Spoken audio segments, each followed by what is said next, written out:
বিসমিল্লাহির রহমানির রহিম। এখানে উপস্থিত সকল অতিথি, শিক্ষক ও শিক্ষার্থীদের আমার পক্ষ থেকে জানাই আন্তরিক শুভেচ্ছা ও সালাম। আসসালামু আলাইকুম। আমরা দীর্ঘদিন ধরে এই প্রতিষ্ঠানে পড়ে আসছি। আমরা কখনোই ভুলব না সেই প্রতিষ্ঠানের সকল শিক্ষক যেভাবে আমাদের অনেক আন্তরিকতা ও দক্ষতার সাথে আমাদের বিভিন্ন বিষয় পড়াতেন। এজন্য আমরা আপনাদের কাছে চিরকৃতজ্ঞ। কিন্তু আমরা না চাইলেও আজ আমাদের এই প্রতিষ্ঠান ছাড়তে হবে।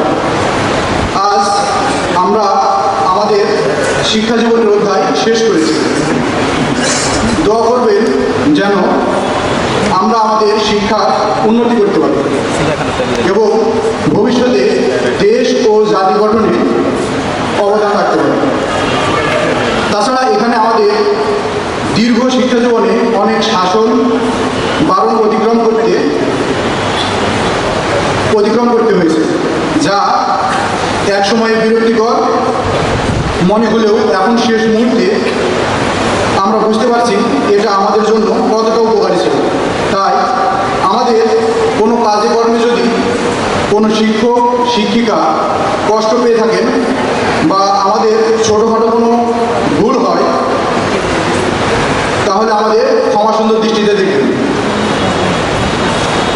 আমরা আমাদের সকল ছাত্রছাত্রীদের পক্ষ থেকে আমি আন্তরিকভাবে ক্ষমা প্রার্থী। এই বিদায় মুহূর্তে কবিতা দুটি লাইন বলতে ইচ্ছে করছে। যদিও বা বিদায় হলো এই অঙ্গন থেকে, স্মৃতিগুলো মালা হয়ে থাক মাধুরী মেখে। যাই হোক, বিদায় মুহূর্তে আমি আর বেশি কিছু বলতে চাই না। তবে এই প্রতিষ্ঠানের সকল শিক্ষক শিক্ষার্থীদের উজ্জ্বল ভবিষ্যৎ কামনা ও দীর্ঘায়ু করে আমার বক্তব্য এখানে শেষ করছি। সবাইকে ধন্যবাদ। আসসালামু আলাইকুম।